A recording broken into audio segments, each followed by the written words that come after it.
Lahat tayo may pinagdaraanan na problema sa buhay. Ang sabi nga nila, huwag mong tambayan ng problema pagdaanan mo. Okay yun.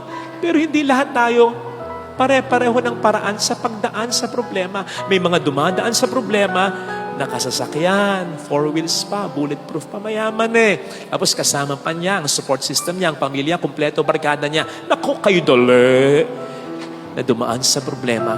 Pero yung iba sa atin, naka-jeep, hindi aircon. Yung iba sa atin, naka-tricycle. Yung iba sa atin, naka-motor, nakakarag-karag. Yung iba sa atin, naka-bisikleta, na flat pa. Yung iba sa atin, dumaraan sa problema, naglalakad na lang, nakatapak pa. Yung iba sa atin, gumagapang na, malampasan lang yung problema habang siya'y nag-iisa.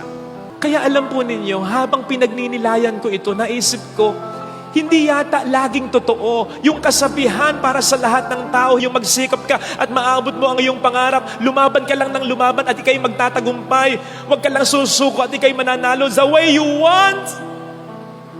Magiging mahirap, lalong-lalo na kung ang sitwasyon mo ay mahirap.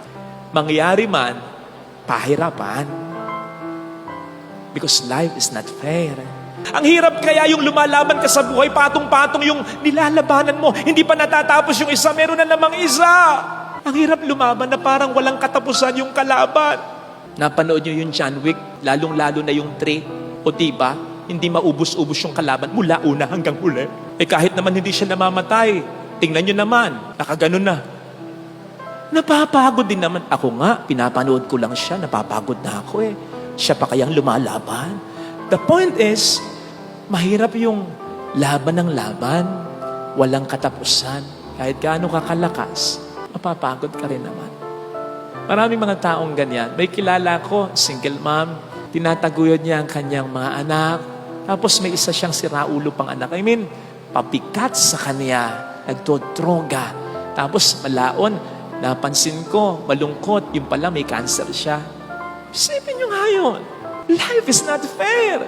Katulad yan ng mga magulang na matanda na nagtatrabaho pa kasi irresponsable yung kanyang mga anak, kaya yung mga apo niya, umaasa pa rin sa kanya. Matanda na siya. Life is not fair. Katulad yan ng kilala mo na nasa ibang bayan, tagal na sa ibang bansa, hindi pa makapag-ipon. Dahil ang daming sinusuportahan, mga kapatid niyang may pamilya niya, sa kanya pa rin nakaasa. Kung mayroon tayong kilalang mga taong ganito, maawa naman tayo. Una, pahalagahan natin sila. Kung ikukumpara sa mga kasabayan nila, yung mga kaklase nila, ay nako! Yung mga walang kapatid na umaasa, ay nako! Yung mga walang ibang sinusuportahan, ay ang dami ng narating na mga lugar. Dami ng mga alahas, ang dami ng mga pera. At kita mo, abay, fresh na fresh ang itsura. Pero yung kakilala mo, yung nasa pamilya niyong inaasahan mo, kita mo, napag-iwanan na. Yun ba'y kasalanan niya? Hindi.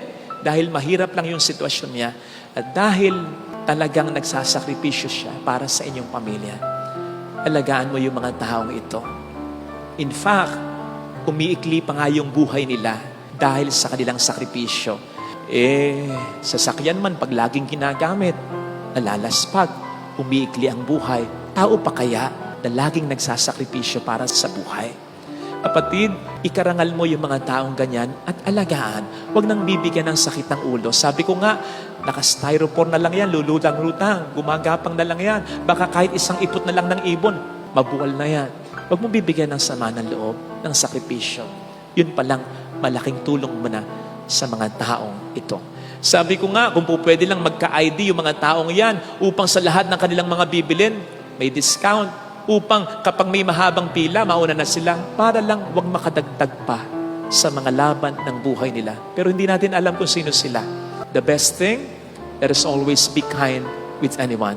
Kasi hindi mo alam kung ano ang pinagdaraanan yan. Pwedeng may problema ka rin tulad niya, pero po pwedeng mas mahirap ang sitwasyon niya. Ito sana ang hilingin nating biyaya sa ating banal na misa.